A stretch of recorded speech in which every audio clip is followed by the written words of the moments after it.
Hi, I'm Michael A. Greenhood. I'm a scaredy cat. And I'm Cyrus Solomon, and I'm not. And this is Scaredy Cat Film Club. A show where we introduce Michael, a horror film novice, to scary movies he's never seen before and get his reaction. And what are we watching tonight, Cyrus? A Nightmare on Elm Street. Oh, not A Nightmare Before Christmas. No. That's not a... Was that the joke that you had queued up for That me? is the joke I had queued up. And I'd just like to say that my wife could barely handle Nightmare Before Christmas. So, I don't think it's completely invalid. I mean, she's built different. I'll say that much. She's built different. She's built different. Nightmare on Elm Street is... Nightmare Before Christmas is just a bit too scary for her. Yeah. And, I know I'm built different to a certain degree, but, Nightmare Before Christmas was my first VHS, and I thought it was so cute. Yeah, it is pretty cute. It's really, really cute, and, I'd see some of those little creatures, and I'm like, oh, that thing is so cute, It's really just the Oogie Boogie stuff, I think, that rattled her. Other than that, I don't know if his anything general aesthetic. Yeah, or just him. Just not, him as a entity. Not as, concept. Because his concept's a bit gross. Yeah, all of it. But, just what he looks like. Mostly, yeah. Oh, he's a potato sack. Yeah. Or a burlap sack. I've actually always thought he was very cute, too. Yeah, he's, filled with worms or something, right? Yeah. I got his dice. He has those dice. Yeah, the ones that... Yeah, I found them online and I bought them. Because they're six-sided dice. And I used them when I played Dungeons & Dragons. Is your wife afraid of those dice? She didn't like it when I got them. Okay. So... I knew it. I had a feeling. Okay. All right. So we move back to Nightmare on Elm Street, the movie we're watching. Yeah. Tell me, what do you know about this movie? Okay. Wes Craven. Yes. Yeah. Is that his real name? Because Craven means coward. God damn. So I'm like, is that too perfect? Honestly, I'm so mad at myself for not knowing whether that's his real name or not. We'll look it up. We'll look it up before we start. Yeah, we'll look it up. Wes Craven. I think Johnny Depp is in this movie as a young man. Right. Freddy Krueger. Right. He kills you in your dreams. Yeah. And also, it's Johnny Depp's first ever movie role. Oh. Introducing Johnny Depp. Yep. Yeah, so this is his first role ever. Wow. Last time we were talking about Jamie Lee Curtis. Yeah. First ever. And now we're at Johnny Depp's horror movies. I don't think Johnny's going to last, though. Yeah, you don't think so? Based off of the whole last girl conversation we had last time. Sure. Sure. Unless this flips it on its head and there's a last guy. Freddy Krueger kills you in your sleep, and he's got knife hands. Mm-hmm. That's basically That's about it. Okay, yeah, cool. Yeah.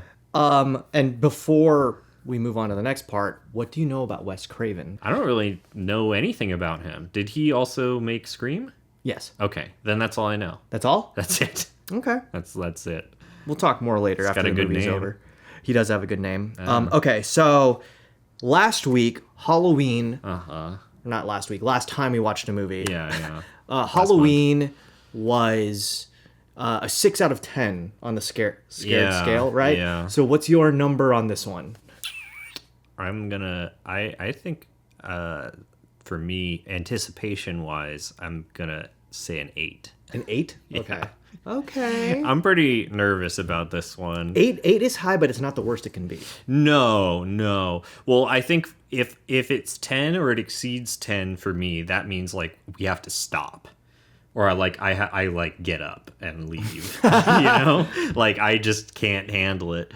I have some movies so that I believe can be at that point, but I Yeah. don't believe that there are any in this season. Yeah, but I'm gonna say an 8, mostly because in the past horror stuff, that it makes it difficult for me to sleep, and This one is related to I know exactly, so that's why I'm the most nervous about it. I felt I felt like with Halloween it was very it was felt much more tame, and even though there is that supernatural aspect to it, it wasn't overtly supernatural and as violent, and Right. and I have a feeling this is going to be much more violent. And is it do supernatural things are they scarier to you? I think so, because I think it's like the fear of the unknown and the unexplainable, right? So it's like if you can quantify something and define something, it's a lot more easy to understand. Yeah. You know, I mean, it's like in like mythology, right? Like it's like myths about things, like creation myths and so on exist, because it's like,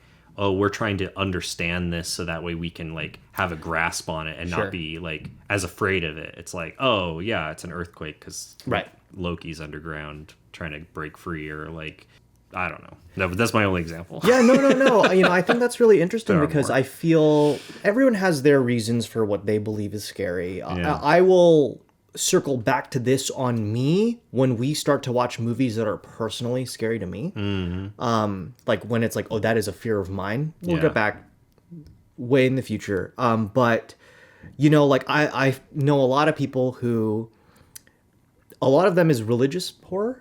You know, Sure. Yeah. where I could totally see that. because they are religious people, and like satanic stuff, for example, which would be opposed to their religion, like cults and stuff, Freaks them scare out. them. I've met multiple people who are like that, or like, you know, my mom and my dad, for example, because I would watch horror movies with them growing up. They didn't like slashers, or they were scared of slashers, but stuff like Freddy didn't scare them Interesting. because they're like, well, that's not real. That couldn't happen. But, you know, a guy like Michael Could happen. could happen. And that's why it's scary. Yeah. And Interesting. like, and that would be like the thing that like my mom would be like, listen, this is why this is why I chose this kind of house for us to live in, because when you're running out, you have like 20 doors to knock on versus, you know, you watch a horror movie that takes place like in a sleepy neighborhood and the next Yeah. door over is like 20 feet away. Yeah. Or like in Halloween where the neighbor Yeah. was there but Yeah. refused to answer. So like that has specifically happened in a viewing of a horror movie with my mom, and she has said outright, I live in cities because of this. Yeah. Because because I grew up city or city adjacent my whole life. And my Right. mom and my dad both raised in cities. Yeah, So interesting. we've, never been like in a like a rural area. Yeah. That's how I choose which side of the bed I'm going to sleep on. Oh, like how you can escape? I want to be able, I don't want to have my back to the door. I mean, like, obviously you could like turn away, but I want to have my back to like a wall. It is like kind of like the psycho thing. Do you ever shower with a curtain open? No. Oh, okay. Because I don't want to get water. I don't everywhere. like the shade on the curtain. Like I just like to have the clear thing Oh, sure. because I don't like to not. Oh, really? And that's a big fear of mine. Interesting. Is like if you can't see outside the shower, Yeah. like I start to get very stressed out. Yeah. So Interesting. And that's been like me my whole life. I was at an Airbnb once where they had a shower curtain that was like the psycho, like shadow on it. Oh, that's great. I was like, oh, okay. All right, let's Let's get to it. let's get. Unless you have anything else you want to say, you want to get to it? No, I don't want it. Let's not delay the inevitable anymore. Okay. Yeah. All right, let's do it. Let's go. Oh, all right. I love when movies like they end and like the music like just completely diffuses everything you just saw. Yeah. Okay. We watched Nightmare on Elm Street, and Yes. you told me you have a lot of thoughts. Yes, I do have a lot of thoughts. If I could start, let me ask, where does this rank for you? Scariness. After the fact. After the fact, because originally you rated it 8 out of 10. Much lower. Yeah, much lower. Okay. Much lower. Right. Like, honestly, Yeah. like a 4. Right. Okay. Yeah. With the title and then, like, the music stings and the music and the sound in general. I was like, immediately I was like, is this camp? Is this camp? Is this, Right. like, super campy? Or, like, what's going on right now? This feels very camp so far. It's like, immediately I was like, what the fuck? This is so camp. I have things to say about that, but we'll Yeah. we'll go to that later. Which is I was a little surprised. my initial and when I say my initial reaction, several years ago, Yeah, watching right. Nightmare on Elm Street for the first time, it was kind of the same. Whereas my intro to horror was through my family. So like my family would watch horror, then they'd tell me about it, then I'd watch horror. And Freddy was one of the ones who they like pumped up. Like, okay, like this As far guy, as like being scary? Yeah, like, oh, he doesn't have any skin on his face, and he Interesting. looks like whatever, and he gets you in your dreams. Yeah. And I was hearing all this stuff when I was like 8. Yeah. So like they pumped up Freddy to me, and then I remember watching the very first time and going, I'm not scared. Yeah, man. But I mean, I remember going, like, I like this. Right. This is a movie that I like, but I'm not scared. Yeah, there was like a few little moments, but it was more of just like the jump scare surprise. Jesus. And there were some moments where I was pretty like, oh. Sure. Oh. But yeah, overall, yeah, Freddy's kind of a goof. That's the thing about Freddy, and it I like was very surprised by it. it is not as solidified in the first one as it continues in the next few Interesting. as the franchise, but Yeah. but he gets to be known for how playful Mm-hmm. and how like kind of like talkative and goofy he is. Yeah. He does like a lot of like playing around and just like joking and stuff like that. Sure, yeah. Yeah. Which I mean, I guess I feel like, but I do feel like that could be scary. Like someone who's hunting you down as being playful. Like we saw with Michael Myers in Yeah. Halloween, like he put the sheet on, Yeah. and that was almost like a playful thing, but it was very Yeah, it's unsettling scary. as hell. It's unsettling as hell. Whereas with this, it's like there's a moment where he like lifts up his shirt and he cuts himself open, and it's like, Whoa. damn girl, like what the fuck? Well, I mean, you have to think about it. You have to think about it. Felt very like, Yeah, no. hey. There is something that is funny about it, but there's also something about like if you're in that dream and the guy goes, "Hey, Sure. look what's inside of me. Yeah. Did you know I could cut off my fingers?" And it's like, "Oh shit, okay." Right. So yeah. there is like the playfulness in a sense of intimidation. It is Right. there. Yeah, no, I get it from the character's perspective for sure. Yeah. It's just, but there is a disconnect. Yeah, the way that it from happens, all of as that an stuff. audience There is definitely there's definitely a fun about Freddy. Yeah. And that I definitely feel like as the movies continue and as the franchise continues, Freddy is just fun as fuck. Right.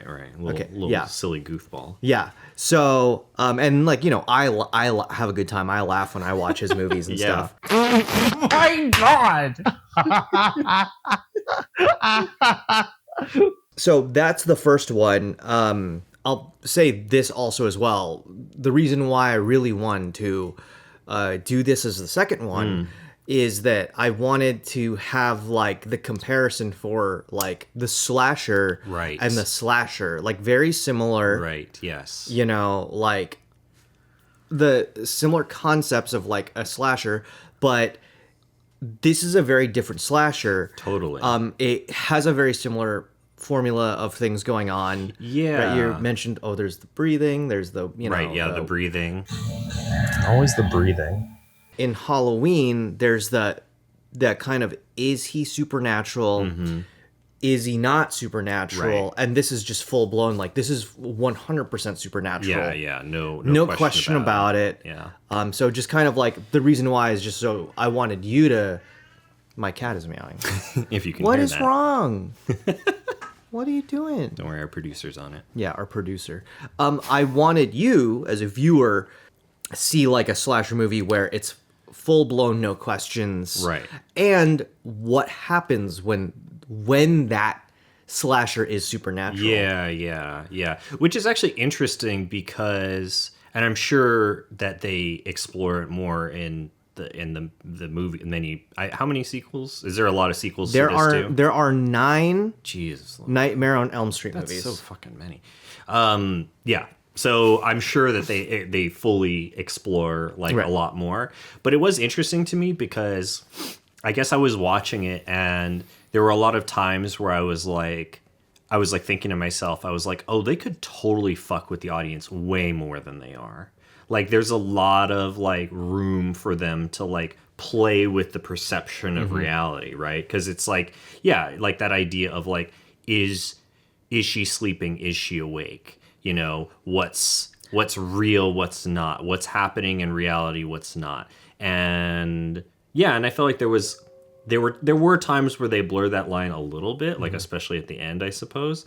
But yeah, I feel like they could have taken more opportunities to really like fuck with you and make you on edge and unsettled. I mean, there's a reason why there are 9 of them, because they Right. take that opportunity so many times. Right. Sure. Yeah. You know? Yeah. And you know, and I get that. But yeah, I don't know. But it was just interesting thinking about it, like as a, you know, from the perspective of like, well, I guess some of them do intend to be franchises, like you said with Friday the 13th. But like, would you know if this was intended to be a franchise, or was he more of just making a one-off movie? You know, I actually don't know if this was intended to be a franchise. I mean, assuming that it wasn't. What I do know about, You know. about like Wes Craven specifically, though, is this is not his first horror movie. Oh, okay. Yeah. Yeah. And I mean, if we want to, I had a like section here where I wanted to talk about Sure. Wes Craven in general. Yeah. In regards to Wes Craven, he's done 21 horror movies, Period. like through his career. Got it. And he has been like the ones that he made. They are like, he is like such an influential and important name in horror. The movies that he made are all like names that you would know. Nightmare on Elm Street, Right. Last House on the Left, The Hills Have Eyes, Yeah. Scream. Yeah. That's like only some of them. I mean, he did Red Eye. He did like, there's just so many, and he is just such a like a master of like the craft of horror. Yeah. That by the time he got to Nightmare on Elm Street, he'd already done a few. Okay. Yeah. You know, So it wasn't, so it's kind of like, you know, I don't actually know the answer of if Nightmare was meant to be a franchise, but he was like a guy who was like pumping out horror movies. Right. Yeah. Yeah. But yeah, thinking about it in terms of if it wasn't meant to be a franchise, you know, and this being a standalone movie, you know, it is, I don't know, it is interesting to like. Yeah. I mean, the thing about the difference between like Halloween and Nightmare on Elm Street is Halloween came out in 1978. Right. Nightmare on Elm Street came out in 1984. Yeah. And that's like full blown horror franchise era. Right. So there's a good chance. So there is a chance that it was the intention, but also that if not even by him, then by the studio. But maybe. also that ending. Yeah. The ending. Well, the ending. I mean, should we talk about the ending now? I mean, we can talk about the ending now. It's fine. Yeah, the ending. Well, yeah, the ending is interesting. That's another moment where, I don't know, for me at least, I was like thinking like, oh, this almost feels like a missed opportunity to like really fuck with the audience, because I don't know, it was very like the moment, like, so, you know, Freddy gets her mom, and then they disappear, and then her dad leaves, which also fuck her dad. Fuck basically all of the adults in this movie. Dude. She's breaking the fucking glass, dude. Jesus Christ. Maybe the teacher was okay. She, you know, and then he appears again, and then Glenn, you know, tells her that story or whatever, and that's what she's going off of, like, oh, if I don't believe you, if I don't give you power, then you won't have power over me, you won't have the ability to harm me. And then he like disappears, and then she opens the door, and then she walks out, and all of a sudden she's outside, it's daytime, her mom's there, you know, I want my friends back, I want my mom back, all that stuff. And immediately I was like, oh, well, this isn't real. Like, this isn't good. This is no way that this is like what the fuck? Like, no. And yeah, and then also, I don't know, just like going back to the goofiness, like the fucking convertible top coming up. kind of jankily, and then having the Freddy. I did like that. I liked that. I like that it had the Freddy stripes, like the green and red, because like they did that before with like the dream she has at school with the hall monitor. Pass, the hall monitor. Yeah. I thought that was clever because that's like an instant indicator of like, oh, there he is, in subcapacity. But yeah, it was, I don't know. It just felt like they could have done so much more with it. Like, I wish they would have made it less dreamlike, like make it feel like, oh no, like she really did like win. She succeeded, and then pull the rug out from under you at the end to realize like, no, she's still like in the nightmare. It's hard to say that if she's fucked. You could tell, but it's hard to say that the people who were originally watching. Sure, yeah. Maybe it was like, oh wow, what a relief. Yeah. Maybe. No, yeah, I didn't. It's hard to say. I didn't buy it for a second. Right. Well, you have to. So think about it this way, in regards to like the formula of like a horror movie. Sure. You've seen one slasher, and like the point of the end of that slasher was like, oh, but he's still there. He's still around. Yeah, totally.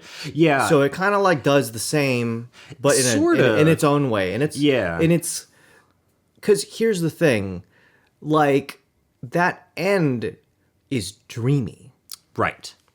Yes, and that's the kind of the point, right? Yeah, is that like you're in a dream? Yeah, you can't escape. Yeah, you can't escape it. Yeah. So like she ends like it opens up on the dream, and she's like, oh, everything's so great, and she gets to the thing. It is kind of interesting though, because like I was thinking about this as we were watching it too, of and obviously like you said, Halloween was 78, this was 84, so many years of iteration and other movies, copying it, changing from Halloween, like using that as the template and so on, and this deviating from that, like using it but deviating from it. And it's interesting in a couple ways because, well, first of all, Tina is the first character that we see, and she's being hunted. And it was interesting when she died because I thought she was going to be the final girl at first, and that's turning that on its head, like because well, I guess in Halloween you see him kill his sister, but then I think like the next character you see after that is Jamie Lee Curtis's character. So turning that a little bit on its head, and then also the final girl not necessarily being final, right? Like not actually surviving it, or at least I guess we don't really truly know. Yeah, we don't really know, right? But like at least my interpretation of it is like, oh no, she got at the end. So those few little things, and there's other things too, certainly, but yeah, taking those things and changing it, turning expectation around, and so on. Yeah, I don't know. It is interesting because it's like, while I get like, especially with horror, it's like, the protagonist doesn't always come out on top. Even in Halloween, like she survives, but like, what a horrible trauma that she's gone through. So, is her surviving even necessarily like a good thing? Nancy possibly not surviving. Right. But I was really rooting for her. Yeah. She was really putting in the fucking work. She was not just lying down and being a victim. The truth is, actually, it's really funny. Two things. The truth is, you don't know. Sure. Yeah. Right. You don't know how that ends. Yeah, you just see a thing. Yeah. You just see that a dream is still going. Yeah. Yeah. So you have no answer. Right. The next thing. No definitive answer. Is pre-Kevin McAllister. Oh my God! Yeah. No, 100%. I was thinking about that. Yeah, predates 100%. As soon as she started, she's not lying down. She is trapping the house. Was bullets? Yeah. She's putting gunpowder in a light bulb. Mm-hmm. This is my home. I have to defend it. And she comes up with a plan that basically everyone fails her. Every step of the plan, everyone fails her, and everyone around her. Yeah, everyone around her fails her, and she's the only one. Her dad, her boyfriend. Exactly, she is the only one who like sees it through and gets it right. Right. For the most, as much as she can. Yeah, as far as she can. Yeah. Yeah. Yeah. Yeah. The fucking, that was also though very funny because it was like, she was like making the traps and I was like, oh, okay. All right. And immediately I thought of Home Alone, which is hilarious because I wasn't aware of this movie influencing Home Alone. I mean, I don't know if it did, I but mean, come like, on, that's pretty. Like even the moment, you know why I am The Wire. convinced? The Wire. Yeah, because she does The Wire and then she tests the tension. Yeah, and that's exactly what Kevin McAllister does. He tests the wire and tests the tension. Exactly the same. That fucking sledgehammer. Oh, he gets the air knocked out of him. It's like, and then he just falls over the stairs. I love that. He falls. It's so funny. Yeah, he falls over the stairs. He tumbles down, and then she like basically like she steps on him and runs away. Yeah, and he's just like, oh, like you know, so funny. It's like a fucking bumbling idiot. I love it. Yeah. Okay, so something that I do want to bring up about like Wes Craven that I think like might shed some light on like some of the like acting choices in his stuff. Yes. Do you know this? No, I'm just assuming I'm anticipating what you're going to say because of, well, most specifically the mom. This lady's in the wrong movie. What line delivery? I know, she is something else. Oh, wow.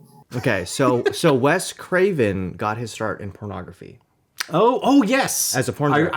I now that you say it, I do remember hearing about this. Yes. That makes a lot of sense. And some of his earlier horror movies feel a lot more like porn. Mm-hmm. You know, and it's really quite interesting. It's like if the porn, like if like you took a porn movie and you added violence to it. Right. You know? Yeah. Which is like really quite interesting. And that's what his older horror movies feel like. And I think that, you know, I mean, I can't say if that's 100% the influence, but I will say that it feels like it could be. Yeah, it makes sense. It feels like, especially the mom. I mean, the mom's the most. Damn, what kind of family has a second coffee maker in the home? They're rich since the 80s. She's something. She's something else. The fucking vodka bottle. God damn. Why is she hiding it in the laundry? She's an adult. Just fucking what the fuck? Her secret hiding places. She has 20 of the same bottle. And she's just vodka. like whipping them out of places. And when she's in bed, pulls it out of bed. When she's in bed, pulls it out of the laundry. And then Nancy's like, "I love you, Mom," like kissing her and then stuff. she's like, she just pulls it out of nowhere. Like I almost was like, did she just do a magic trick? Yeah. Like where the fuck did that even come from? She's like takes the hat off. I also think it's hilarious that in the dream at the end, she's like, "I've decided to quit drinking." Like that easy. I just don't feel like it anymore. I just don't feel like it anymore. Well, it's a dream. How about that? I know. It's just funny to me. It's just like, it's just funny of like the fantasy of like that, you know? Yeah. So then, his weapon. The knife hands. Yeah. Something that you're going to find as you continue to watch like more horror movies is like a lot of American slashers have a signature weapon. Like an iconic. Yeah. Like Michael's the kitchen knife. Yeah. And then he's the claw. I don't know what Jason has a machete. Oh, machete. That's right. Yeah. Yeah. And Freddy has the knife claws, hand. Yeah. Which also, why would the mom keep that? Why would she keep that? That is not comforting. Like in the slightest. Yeah, it is. What an insane thing to do. Maybe I'm gonna keep we murdered this man. Yeah. Me. Also, that was a moment I just flat out didn't like as far as like filmmaking goes. Like she just tells this story and it's like, okay. I mean, you could have like, I don't know. You could have done something more with that. Yeah. And it's such a significant part, too. Yeah, and it also, like, raises a lot of questions of, like, is this why he's targeting her, you know? Or, like, he's like, targeting kids that live in this neighborhood because he did this before. And, like, you know, anyways, which I guess is interesting. And you don't necessarily have to answer all those questions. But, you know, I mean, I will say as somebody who's watched several of the movies. Yeah. Yeah. They like, I'm sure they build upon Yeah, that. they build upon it. Yeah. They build upon it. But also There is one other detail I just remembered. Yeah. So I remembered that I'm guessing this is in some future movie, that there's something about Freddy's mom, and Freddy's mom has some power over him or something. And the reason I know about this, so this is one of the things that I wanted to talk about. Well, the reason I know about this is because in elementary school, I can't remember what this kid's name was, but he was very creepy. And he watched so much horror, so many horror movies. And I just remember that, like, he would, and I was like a very social kid, so like it's like anyone who wants to like play games or whatever on the playground, I'm like yeah, let's, whatever. And no one wanted to really play with this kid. And a couple times that I did, like he was like, oh, you play games? I'm like, yeah, sure.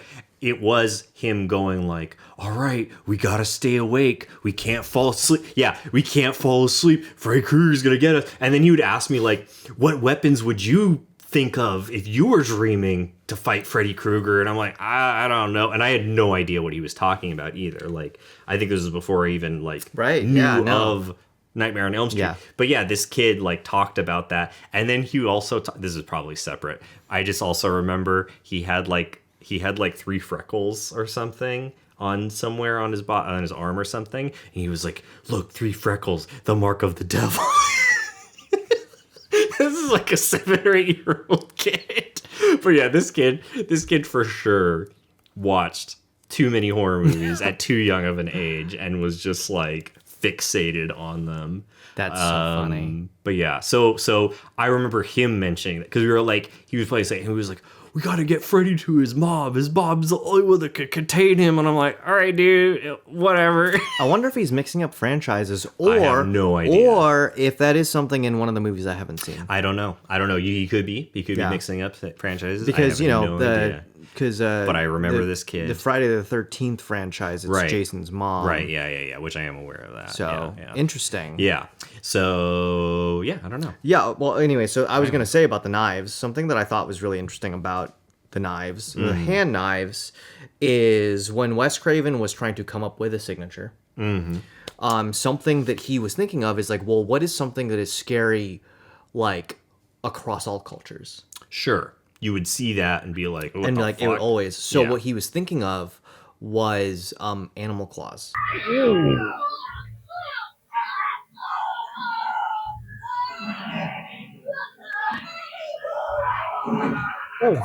Which are scary. Oh, yeah. Which would be scary in like Yeah. several cultures. That's like a very primal fear. And then hunted by an another animal. thing that he wanted it to be cheap to make. Sure. And then he also wanted to be very easy to transport. Those practical things. But also the thing that I thought was most fascinating, the animal claws, which is translatable to several cultures. Yeah. And I think like maybe he'd seen like a cat or his cat. Like, you know when the cats, like when they like stretch and then their claws come out, like he they saw fan that out. and he was like, oh, Yeah. interesting. Yeah, that is interesting. Yeah, so that's the thing that I wanted to bring up, to just talk, because like as we're looking at more and more of these movies, you're going to see like kind of like what choices people make in regards to like franchises, whether purposeful or not. Yeah. Like, like maybe they're going to be a franchise choice, or it's going to evolve into a franchise choice. Totally, yeah. And then you're going to have these iconic even things. accidentally. Yeah, you're just going to have these iconic things that now that we're 30, 40 years out, they're going to be things that people like see that thing and they're like, that's what that is. Yeah, that's that character. That's a reference to that. Yeah. Whatever. Yeah, that was, speaking of references, the wrestler Penta, Oh, yes. or Pentagon Jr., Penta El Cero Miedo, yeah. etc. There's a shirt or a poster where he's in the tub, has his mask, his luchador mask on, and then I'm pretty sure it's his own hand on himself with the Freddy claws coming out of the tub. And it's funny because obviously, because like you mentioned, the claws are iconic, so immediately I saw that and was like, oh, that must be a reference to Nightmare on Elm Street, Freddy Krueger. And so as soon as she's in the tub, I was like, oh, fuck. Yeah. Midnight. He's He's so fucking dead. But what I liked was that like he pulls her down into the tub and she's like in this world, which also, and this probably isn't as, I mean, it could be, this, I wouldn't imagine this as much of a direct reference, but it very much reminded me, that imagery specifically very much reminded me of like The Sunken Place in Get Out, where he's falling backwards, especially like seeing the like rectangular, you know, like viewpoint. I mean, drowning is Yeah, totally. big fear in period. Yeah, period, of course. But yeah. So thought that was interesting. And then the other thing, going back to wrestling, the Boiler Room and Mankind. Boiler Room Brawl. Mankind, Mick Foley, my favorite all-time wrestler. Like him having Boiler Room matches. Yeah. And like clearly, like, you know, the Boiler Room being associated with Freddy. As we were watching it, and then after we were finished watching it, we were just like sitting, we're like resetting and stuff, and man, see, this is the problem. Okay. This is my problem with horror movies, is that now my imagination is going to start going. Okay. And like immediately as we were stopping, I was already like thinking about like what ifs of like, what if I'm asleep right now? What if I'm in here? And then I guarantee you're not asleep. I mean? We're here. Hopefully we're alive.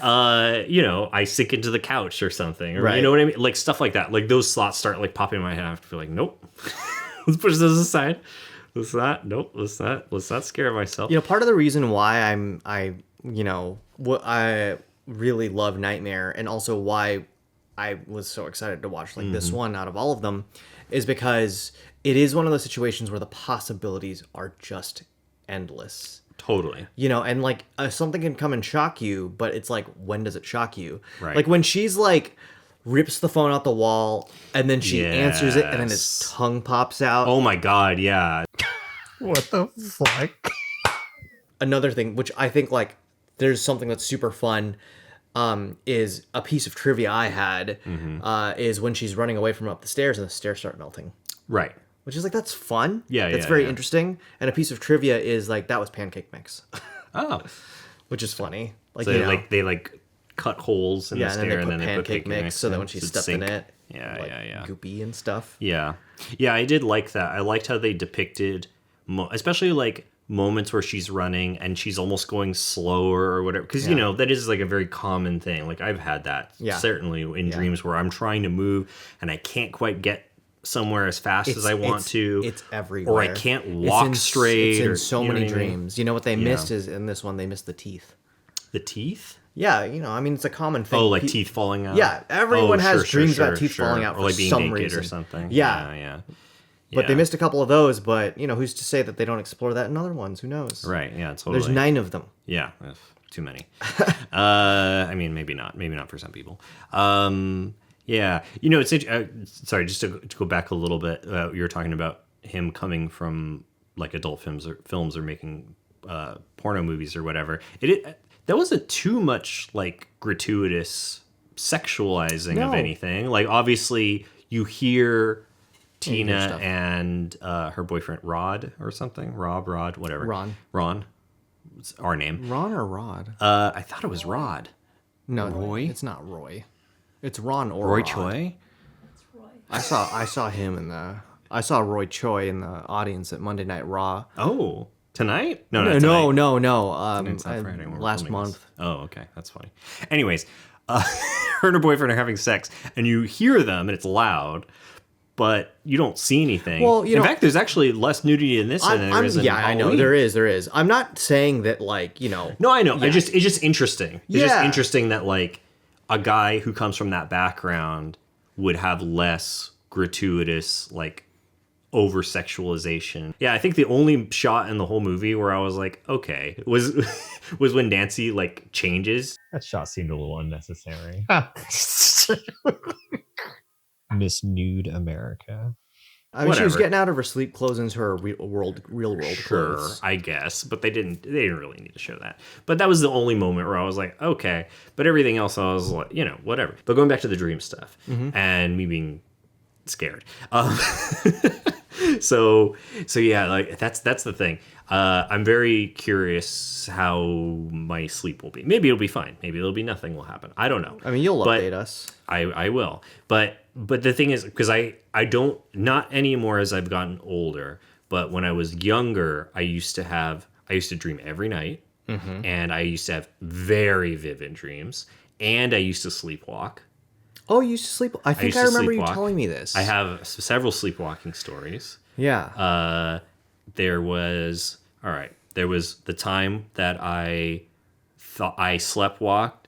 I went from my bedroom downstairs into the garage, and I can't remember if I went in the car or I laid down on the car hood, but either way, in the dream I was in my grandmother's house, and I looked under a car, and there was like this contraption, like this, like, I don't know, this some sort of contraption that had like this piece of metal that like swung out, and the piece of metal that swung out had like a human head on it that like got right in my face. And then I woke up, I don't remember, I either woke up on the car or in the car. Yeah. And then I was like, what the fuck am I doing here? And then I like wandered back upstairs. Then there was another dream. I had another sleepwalking incident where this was very brief, but I left my bedroom. I was walking down the hall towards my parents' bedroom. I looked down the stairs, and I just saw like this demon, like 6 feet tall, orange skin, like tiny little horns, and he like looked up at me, and we locked eyes for a moment, and then he like scrambled up the stairs, and out loud in reality, I screamed and ran into my parents' bedroom, and they were like, "What's wrong? What's wrong?" So that was the second one. And then the third one was when I broke my elbow. I think I've probably told you this story before. So was it? It's after you broke. It was at the hospital. It was at the hospital. Yes, I remember this. Yes. So I was 13 years old. I broke my elbow, very embarrassingly, rollerblading. Not the embarrassing part's not the rollerblading. The embarrassing part is just that I basically just tripped and fell down, but I fell on my elbow in such a way that I crushed my elbow and broke it in 4 places. And just to embarrass he's myself. bionic. I am bionic. And just to embarrass myself further, not seconds before that happened, I would always wear like full gear, helmet, elbow pads, knee pads, wrist guards, everything. And my friends who lived next door to me, who I rollerblade with, they never wore any padding. And they would always make fun of me. Because, why are you wearing that? You don't need to wear that. Don't be a bitch, whatever, you know. And so I was being teased by them, and then their friend came over, and he was also like making fun of me. And then so I was like, well, I never fall on my elbows. I'll take off my elbow pads. I take off my elbow pads. I throw them on the grass. I go out. There's like a little like bump like thing in one of the driveways. I go over it. My skate gets caught. I get turned sideways. I land on my elbow, and I crush my elbow. $60,000 in the hospital. We didn't have to pay for all of it. Insurance took care of most of it, but still, my parents definitely made sure to let me know. So I broke my elbow. I go to the hospital. I have surgery, and then the night afterwards, I'm like groggy, and they have like an IV connected to me, and they say, if you feel pain, press this button and it'll administer morphine, so that way it'll help dull the pain. Now, I'm half out of it, and I'm a 13-year-old kid, and so I'm stupid, and so I'm just like, okay, I'm just like jamming on this fucking button. Now I'm sure it doesn't like there must have been some limit. There's a limiter, right, on those. Yeah, they're not buttons. Gonna like let someone overdose. Yeah, but still, I like jam it up. So then that night, I have a dream where I'm in the hospital and I'm just terrified. I'm terrified something is gonna kill me. I'm gonna die, whatever. And I'm freaked the fuck out. And I'm like, I have to get out of this hospital by any means necessary. Even if I have to jump out of a window, I need to get out of this hospital. So I run out into the hall, and then all of a sudden 2 people come up grab each one of my arms. They like lift me up, and they like drag me off, and I'm like, no, you don't understand. I need to get out of here. I'm like freaking the fuck out. And then I wake up. Can I grab your shirt? Yeah. So I wake up and I'm in bed and I'm gripping the nurse's shirt as tight as possible, just going, like freaking out. And she's like, it's okay. Your dad's going to come any minute. He's on his way. It's all right. You're okay. Like trying to like calm me down. And, and then eventually I like come out of it. But anyways. Your 3 sleepwalking stories. Yeah. Well, those are the 3 most memorable ones. There's more than that, but those are the 3 that I remember the most distinctly. And you're not sleepwalking anymore? No, I haven't in a long time. Okay, so when was the last time you sleptwalked? I think the last time I sleptwalked, it was when I was living here. Oh, okay. So within the last 10 years. It was like 6 or 7 years ago. But it was at my old apartment. Let me think.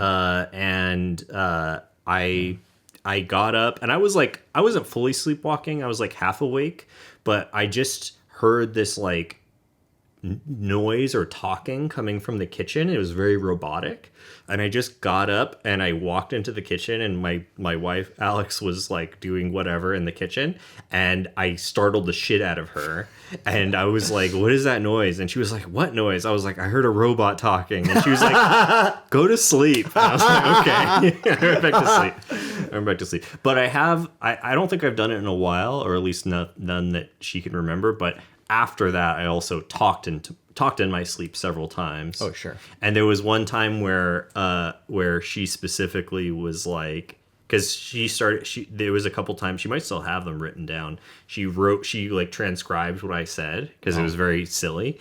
And there was one time in particular where she was like, are you sure you're not sleeping? And I was like, no. But I was fully asleep. I was like giving her sass. You know what? I remember she like texted this to one of our group chats. I think so, yeah. I think she's like, hey, guess what I heard Michael saying last night? Yeah, probably. So she might still have them. I do remember that. Anyways, so there's like an old folk tale or wives' tale or something that you aren't supposed to wake up sleepwalkers, but like you can wake them up. Yeah, that doesn't matter. Well, I think the idea is like you don't want to startle them and then they'll have a heart attack. Which I guess makes sense for someone who's older or like at risk for that. But otherwise, I think it's totally. I mean, fine. it was my mom like disproved that to me when I was very young, because she was telling me, because like one of my uncles would sleepwalk and his were like very elaborate, so he would like wake up and she said like the whole family would gather and watch him. Oh my god. And then they'd watch him until like he would do something that was maybe he'd hurt himself, so they'd wake him up. Like, okay. But like the one that I remember the most is like he woke up, went to like my mom's or my grandmother's vanity and like would do his makeup and stuff. Oh my god. Wow. Yeah. Nice. And then like, they just like follow him. Was it good? I don't know. Like I just wonder how proficient he was. I mean, as an 8-year-old boy. Well, sure. Yeah. Well, he might be really good. Who knows? Yeah, I don't know. It's just funny. It's just funny to think of like how good are you at something when you're like half asleep. Or yeah, like, when you're half asleep whatever. like that. Yeah. I mean, hey, listen, there are those what's that pill that people were taking? The sleeping one? I'll look it up and sure. Whatever. But it was a pill where, people were sleepwalking like crazy on it. Oh, interesting. It was a big side effect. Yeah, it was a big side effect. Oh, And like, some of the people would be like they'd record people on it and they'd be like in the kitchen, like making a sandwich. Oh my god. It's like, wake up, what? Yeah. And be like, what's going on? Yeah, like people be eating like full meals or like getting in their cars and like starting it and stuff. It's terrifying. Yeah, well, my mom, I actually found my mom, she took that sleeping pill for a while, and I found her brushing her teeth. Oh, wow. And I was like, hey, are you okay? You okay? Yeah. And she's like, I'm fine. And she's like brushing her teeth and stuff. I'm like, okay. And then you asked her about it the next day. Yeah, and she's like, what are you talking about? Wow, yeah. I think the reason why it was weird is because she was brushing her teeth laying on the floor. Oh. And I was like, hey, what's going on? That's a little creepy. And she's like, nothing. Yeah. And I'm like, yeah, that's a little spooky. What do you mean? Yeah. You're on the floor. That's very funny. All that to say, very interesting to see this movie because I have such a history of of dreaming, very, very having vivid dreams, lucid being dreaming, dreams. Yeah, and also I've always had a fascination with dreams and stuff. Ooh, interesting. Yeah. All right. Well, then we'll continue with the movie stuff, and maybe we'll give you some sort of marker if you want to skip like us talking about non-movie stuff. Yeah, maybe. That's not a bad idea. Okay, so Johnny Depp's death. You know what? I hope he fucking dies. Oh my god. That is one of my personal favorite deaths, like in movie It movie is history. Insane. Yeah. Whoa, what the fuck? It's fucking crazy. Yeah. The amount of blood. Like, also, just, it was so, it's, that was something that actually struck me as interesting or that they didn't always depict what happened in the dreams. Yes. Yeah, which I actually thought was a very cool choice. Right. Like, especially when she's at the sleep clinic. That is terrible medical advice. No, what the fuck? Get the fuck out of here. Like, you don't know what happened. You just know that she grabs the hat. She got scratched and she grabs a hat. And it makes it more freaky. Yeah. Because it is like, oh shit, like there is crossover, right? Like, I mean, we know there was crossover because like Tina had her shirt cut and then she burned herself. Yeah. Well, here's the thing. So we know there's some crossover. There's the crossover in that he can harm people in the real world, right? But in the sleep clinic, they answer, "Can you take him out of the dream world?" And that's what's answered. Which is also like, leading that, foreshadowing that happening later, which is very interesting. But it's interesting that they don't show every dream. Also, I think it's a good decision because like as much as it is like fun and interesting to see all these dreams, like I could imagine it being too much of a good thing in a way. Like, if you have an action movie that's all action, you get bored because it's like you need rest. Yeah, that mystery is part of what makes it so interesting. And also the thing about his blood is like it is so that's more blood than it is in a human. Oh yeah. So it's kind of like real. What the fuck is going on here? Yeah. It's even also like a thing where like when the people come up and they're like talking about it, it's also like, is he dead? And it's like, yeah, I mean, I guess so. Right. Because like, where's the body? It's like, well, you need a mop. Yeah. You know, the thing that like I think is super cool about it is like, well, I always think about how they achieved it. Right. Like in a practical level. In a practical way. Because that certainly was practical. Yeah. It was practical. Especially at that era. And I mean, I'm sure you could come to the conclusion by yourself because, you've made movies before yourself and we've made movies and we've seen tons of movies. Yeah. But, it's a rotating room. Okay. I assumed it was either that or like they essentially like put everything on the ceiling like and then just shot it down. Right, like pressurized shot it down. Right. Yeah, because otherwise, like... Well, if you watch the whole thing, like, the blood doesn't just go up. It goes... Yeah. Like, okay. it does a thing, and things kind of, like, start moving. So, like, it's a rotating room. It's a manual rotating room. Oh, so someone had to, like... So, there was like a crank or like a gear or something? Multiple people had to do it. And here's the other thing. And you and I know this as filmmakers ourselves, they had one shot. Oh, totally. Because when you... Are you kidding when me? you do that... You can't reset. Yeah, you can't reset that. Also, the cleanup. Yeah. Jesus You literally Christ. could not do it again. So obviously, and a lot of movies have this where there's that pressure. It's like, well, we have one take here. One take. Let's make it happen. Yeah. But, the results are... Just great. It fucking... I mean, my mouth was definitely... My jaw was... I'll have to go back open on the footage and see if I could see your reaction I was very shocked. Yeah.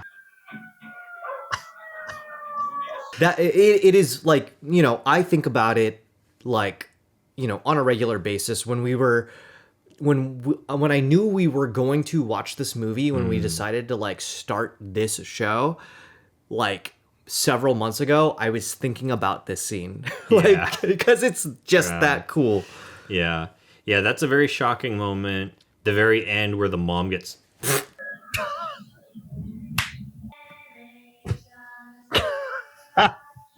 Oh my God. Sucked into the door. He rips her through that door so fast. It's silly. She is like... It's silly. It's like such obviously a mannequin. Yeah, she it's is so like silly. she is like a blow-up doll in like lightness. It just goes whoop. Yeah, I wouldn't be surprised if it was an actual blow-up doll.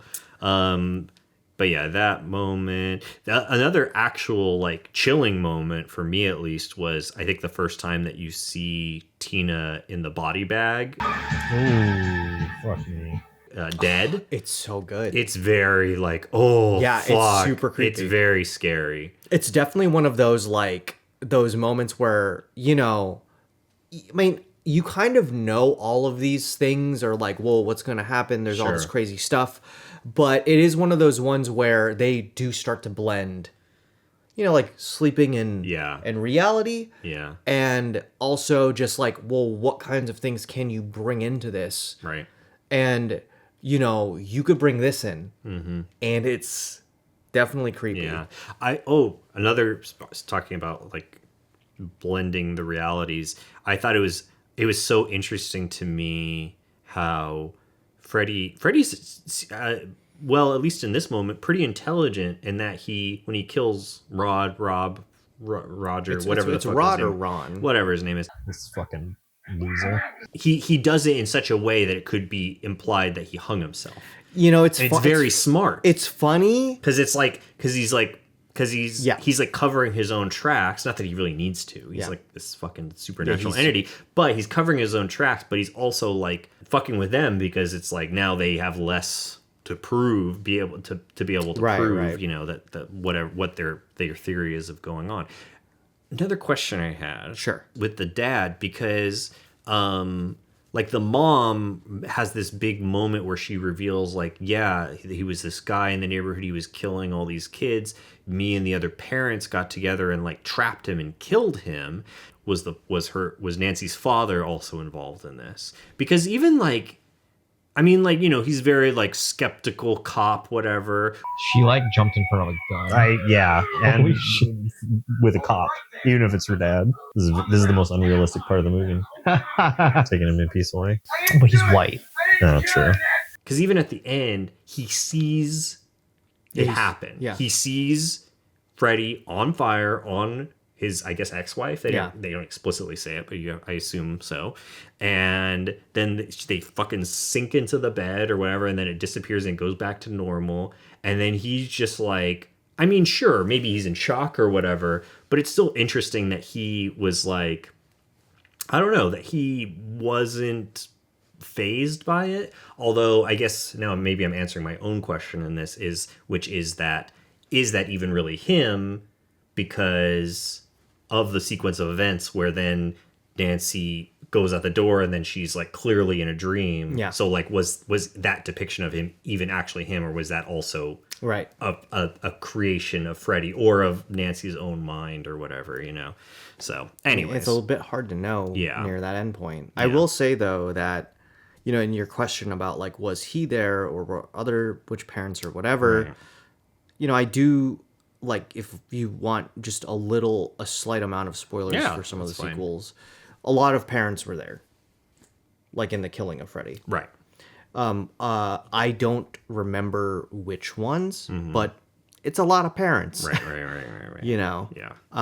So, you know, it's a known thing that like everyone, you know, dealt with. Freddy Krueger, who got out on like some sort of like technicality because you know he was someone that they really really wanted to fucking go away. Right. Yeah. Totally. Yeah. And this is him getting his revenge on those people. Right. Because he's getting their kids. All of those people. He's killing all their kids. Would you watch any of the sequels? I don't know if I'm as interested. I guess I'm slightly interested in seeing the second one, only to get some answer to the question of what happened at the end. Is Nancy dead? Is the second movie like a whole new group of kids? Like is it like 10 years later and he's back again? Whatever. You know, like where do they go from there? And then I'm sort of interested in the third one just because I hear that's everyone's favorite. It fucking rules. But it sounds like it's everyone's favorite because it's like almost like everyone gets to kick his ass or something. Like, I don't know. That's like the pieces that I've gathered. I think that, you know, because it's called Dream Warriors, right? Yes. So like in my mind, that's like, well, we're so gonna fucking... here's my reason for, and what I've heard several people say about why the third is the favorite. The third is when they finally realize, like, really, what can you do with dreams? Oh, okay. and they like In terms of the filmmakers or like the characters? filmmakers. Ah, gotcha. And they do shit. Yeah. They they ratchet up the creativity. Yeah. And there's just so much shit going on in that movie, and it's just such a spectacle, and it's so fucking cool. Can I mention again? I don't think you saw me doing it because you were looking at your paper, but the fucking arms. Oh my god. Wow. Hey, his arms stretch so she can't escape. It was just so fun. It was just so silly. Listen, his arms stretch. He was just a little noodle guy. Yeah, he is a noodle guy. This is very funny. I mean, I think you're gonna, honestly, I think your reaction to that alone makes me feel like you should be watching more of these sequels.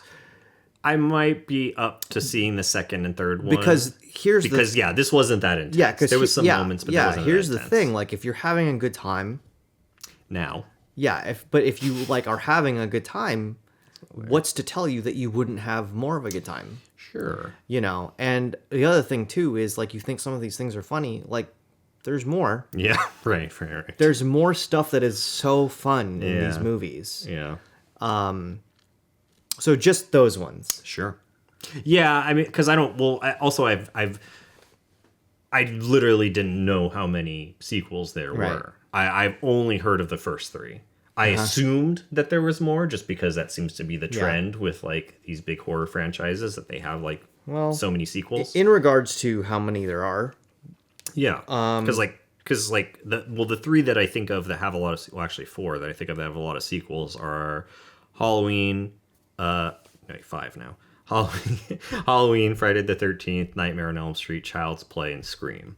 I think of all those. They do have heard of having a lot of sequels. all of those do have a lot of sequels. And of course, like with most franchises that have an insane amount of sequels, it's like the quality's got to dip at some point, and I would say that Scream is quite solid all the way through for the Really? most part. Yeah. interesting. I mean, of the newer ones, like the ones where they have like Jenna Ortega and Yeah. stuff like that, I feel like they are weaker, but not like they're not movies where it's like, oh my god, this is awful. Right. So, Scream is like one of my favorite franchises. What? Also, Saw has a lot of sequels. God, Saw has a lot of sequels. Yeah. We'll talk about Saw some other time. Sure. And I've seen every single Saw multiple times, and I've seen almost every Saw in theaters. The only one I didn't see was Spiral because I was not ready to go back to theaters. Yeah. Because it was Pandemic time. Some of them vary in quality. Some of them get better as they continue. I believe Nightmare. Fast and the Furious situation. Hey, listen, Fast and Furious 5 is the best one. I know. Which is insane to think about. Nightmare on Elm Street 3 is the best one, in my opinion. The Child's Play 4, Bride of Chucky, is the best one. I think the first Scream's the best one, but that doesn't mean that 2 or 3 or 4 are bad movies. I think they're all fucking great. First Halloween? First Halloween's the best one. Yeah, okay. I think the fourth Friday the 13th is the best one. And people will fight about that. You are a 1, a 4, or a 6. No one else has any other answers. Like Someone does, but right, very small. But the common percentage. one is 1 or 4 or 6 of Friday the 13th. yeah. And with Saw, your answers are 1, 3, or 10. Those are the best ones. And everyone has their version of why they believe 1, 3, or 10 are the best ones. And those are my top 3 as well. Yeah. Nice. But yeah, so like I think that, if you had a good time, it's worth it to see. I've seen 5 of the nightmares. That being said, in all of the 9 of the Nightmare on Elm Street sequels, one of them is a remake. Oh, okay. So it's like 8. Oh, interesting. So there's- there was 8. It's 8 of them, Direct. and also one of those 8 is Freddy versus Jason. Oh, got you. So there's like 7. But yeah, it's interesting and it's funny because like Jordan Peele talked about this of like horror and comedy actually having a lot of like similarity. There's but also the thing about threes. that's what struck me. Right? They say comedy comes in threes. Right? Yeah. Totally. You know, other scare things. Sometimes they happen in threes. Yeah. Totally. Professional wrestling comes in threes. I mean, three's a big storytelling. Three's a big storytelling thing. In period. Thing in general. Yeah. Totally. But yeah. Oh, it's something I forgot I wanted to bring up too. Just of the idea of like playing with what's real, what's not, what happened, what's not. Because like you mentioned with Glenn, he gets sucked into the bed and then the fountain of blood. I mean, you don't actually see him get killed. No. Right? So, like, of course, that's what you assume. Right. Because it's, like, such a grisly scene and all that. And, like, you know, she like, sets it up. Nancy sets it up. Like, don't fall asleep. He's gonna come for you next. Yeah. But, like, you know, in a sequel, like, you could surprise the audience would be like, no, he didn't die. Right. He's actually, like, stuck in dream world or something. Yeah. You know what I mean? Yeah. Because of that, like, playing with the reality that they're creating. I mean, that would be a really fun thing for them to do. I don't expect that to be the case. Yeah, I expect him to be dead. I know, yeah. No. Especially, like, obviously that was Johnny Depp's first appearance, so like, you know, he wasn't like a big deal maybe then, I assume. Yeah. But yeah, I don't know. I wouldn't expect him to pop up in the sequel. Well, okay. I guess they could recast. They could recast. He should pop up in the next. I think Robert Englund is still alive. The guy who plays Freddy. Freddy, Yeah. I mean, Wes Craven passed away like 10 years ago. Yeah, crazy. And I was quite sad. Yeah. I grew up on Wes Craven movies, and you know, I love Nightmare and I love Scream and whatever. So you know, he's quite important. But I think Robert Englund's still alive. I don't know if I see that franchise coming back anytime soon because, you know, they tried to do that remake and... how long ago was the remake? Dude, it was like 15 years ago or something. Oh, yeah, it's been a while. Yeah, and it was Jackie Earle Haley who played him. And absolutely no playfulness at all. What a dull movie. Yeah. So it's interesting because, I was like talking about that, like being surprised at the playfulness, but... Yeah. Clearly that brought... Yeah, it's very important for him to be element. playful, you know. I think, you know, and especially some of my more favorite ones, he's very, very... I mean, he's playful in all of them, but there's like... They really ratchet it up in some of like the sequels, and I really quite enjoy it. And, you know, you'll see one of these days. I'm going to make you watch more of them. Great. Hey, look, you had a good time. I know, it's not that bad. Yeah. I'm more concerned about... I'm more concerned about me like trying to go to sleep tonight and like and like freaking out. But we'll see. Maybe I'll be fine. I think as time continues and you start to watch more of these movies and you also see the evolution of Freddy specifically, you're probably going to have less of a hard time. Sure. Because that playfulness and that creativity and like the spectacle is going to ratchet up, and I think your focus is just going to be elsewhere when you're watching these movies. Sure. Yeah. Do you have any final thoughts? Final thoughts? I don't know. You know, I guess just kind of reiterating, but yeah, I was surprised at how fun it was. I was surprised at how funny it was, how campy it was. Overall, I guess I'm surprised how much I enjoyed it. I thought I was going to be way more freaked out. I thought I was going to have a much harder time. Right. But it pretty immediately set a tone that put me more at ease and just being able to like enjoy it. I mean, don't worry. I'm going to have some movies that are going to make you way more stressed out. I know. I'm very concerned. But you know, nice surprise that it wasn't quite as intense. Sure. Cool. Yeah. All right. Well, that's it. That was good. We will watch more movies. Yes. And talk about them. And talk. Well, I was gonna say next time, but we don't have a solid next movie. So, but I'll cut this if. Yeah. Here, just do this. Next time we're watching George A. Romero's Night of the Living Dead, and we're looking forward to seeing it. All right. See you guys. All right. Good night. Good night, Scaredy Cats.